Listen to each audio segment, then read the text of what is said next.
রাশিয়ার জন্য ইরানের ঘটনাগুলো উদ্বেগের কারণ হলেও এটিকে নিজেদের দীর্ঘদিনের ভূ রাজনৈতিক অবস্থানের বৈধতা হিসেবেও দেখছে তারা। তাদের মতে সাম্প্রতিক ঘটনাগুলো প্রমাণ করছে যে পশ্চিমা শক্তিগুলো প্রয়োজন মনে করলে অন্য দেশের অভ্যন্তরীণ রাজনীতিতে সরাসরি হস্তক্ষেপ করতে পারে। ফলে ইউক্রেনের বিরুদ্ধে রাশিয়ার সামরিক পদক্ষেপ সহ গত এক দশকে ক্রেমলিন যে কৌশল অনুসরণ করেছে সেটিকে এখন আরও যৌক্তিক বলে মনে করছে তারা।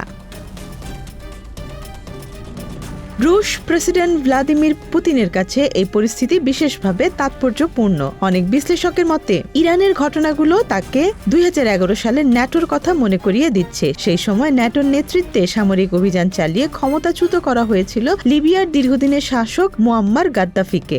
জাতিসংঘ নিরাপত্তা পরিষদে ওই সামরিক হস্তক্ষেপের বিষয়ে ভোটের সময় রাশিয়া সরাসরি বিরোধিতা না করে ভোট দানে বিরত ছিল। তখন দেশটির প্রেসিডেন্ট ছিলেন দিমিত্রি মেদভেদেভ, যিনি সেই সিদ্ধান্ত অনুমোদন করেছিলেন। পরবর্তীতে পুতিন বহুবার বলেছেন সেই সিদ্ধান্ত ছিল গুরুতর ভুল। তার মতে পশ্চিমা দেশগুলো জাতিসংঘের অনুমোদন সীমিত সামরিক অভিযানের সুযোগ নিয়ে বাস্তবে একটি পূর্ণাঙ্গ শাসন পরিবর্তনের অভিযান চালিয়েছিল। 2011 সালের অক্টোবরে বিদ্রোহীদের হাতে গাদ্দাফি নিহত হওয়ার ঘটনা এবং সেই হত্যার ভিডিও বিশ্বজুড়ে ছড়িয়ে পড়া পুতিনের দৃষ্টিভঙ্গিতে গভীর প্রভাব ফেলেছিল। পশ্চিমা কিছু নেতা সেই সময় ঘটনাটিকে ইতিবাচক হিসেবে উপস্থাপন করলেও গাদ্দাফি পরবর্তী লিবিয়ায় গণতন্ত্র ও স্থিতিশীলতা প্রতিষ্ঠিত হয়নি, বরং দেশটি গৃহযুদ্ধ, বিভক্তি এবং রাজনৈতিক বিশৃঙ্খলার মধ্যে পড়ে যায়।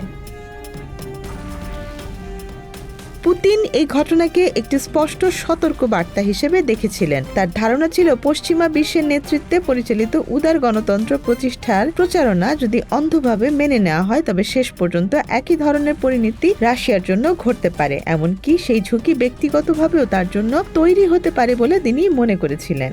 2011 সালের শেষ দিকে রাশিয়ার অভ্যন্তরীণ পরিস্থিতিও ক্রমশ উত্তপ্ত হয়ে উঠেছিল। সেই বছরের ডিসেম্বর মাসে সংসদ নির্বাচনে কারচুপির অভিযোগ তুলে রাজধানী মস্কো সহ বিভিন্ন শহরে বড় বিক্ষোভ শুরু হয়। ক্রেমলিন এই আন্দোলনকে পশ্চিমা সমর্থিত শহরে মধ্যবিত্ত উদ্যোগ হিসেবে দেখেছিলেন এবং এটিকেও একটি সম্ভাব্য হুমকির ইঙ্গিত হিসেবে বিবেচনা করেছিল।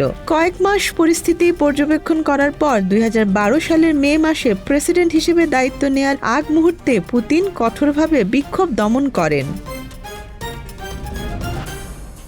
অনেক বিশ্লেষকের মতে এই সময়টি রাশিয়ার অভ্যন্তরীণ ও বৈদেশিক নীতিতে একটি গুরুত্বপূর্ণ মোড় তৈরি করে। এই পরবর্তী সময়ে রাশিয়ার নিরাপত্তা নীতি আরও আক্রমণাত্মক রূপ নিতে শুরু করে। এর ধারাবাহিকতায় 2 বছরের কম সময়ের মধ্যে ইউক্রেনের রাজনৈতিক সংকটে রাশিয়া সরাসরি হস্তক্ষেপ করে। পরে 2014 সালে ইউক্রেনের কিছু অঞ্চল দখল এবং 2022 সালে পূর্ণমাত্রার আগ্রাসনের মাধ্যমে সংঘাত আরও বড় আকার নেয়। ক্রেমলিনের দৃষ্টিতে এই পদক্ষেপগুলো ছিল প্রতিরোধমূলক। তাদের ধারণা ছিল ইরাক, লিবিয়া কিংবা রাশিয়ার মতো কোনো এক সময় পশ্চিমা সামরিক হস্তক্ষেপের লক্ষ্য হতে পারে রাশিয়া বা তার ঘনিষ্ঠ মিত্ররা।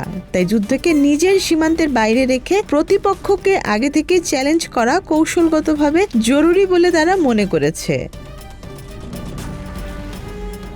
রাশিয়ার জন্য একটি অপ্রত্যাশিত সহযোগী হিসেবে সামনে আসে ইরান। ঐতিহাসিকভাবে দুই দেশের সম্পর্ক খুব সহজ ছিল না, কিন্তু ইউক্রেন যুদ্ধের সময় রাশিয়াকে ড্রোন প্রযুক্তি সরবরাহ করে ইরান। সেই সময় পশ্চিমা বিশ্বে ধারণা ছিল তুরস্কের তৈরি বায়রাক্তার ড্রোন ব্যবহার করে ইউক্রেন প্রযুক্তিগত সুবিধা পেতে পারে, কিন্তু ইরানি ড্রোনের মাধ্যমে রাশিয়াও যুদ্ধক্ষেত্রে নতুন কৌশলগত সুবিধা পায়।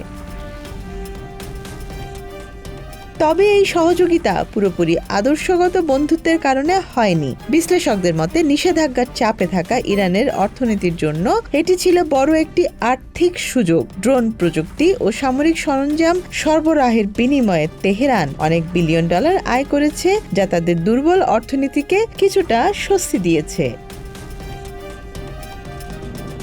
Desk report, Dhaka express.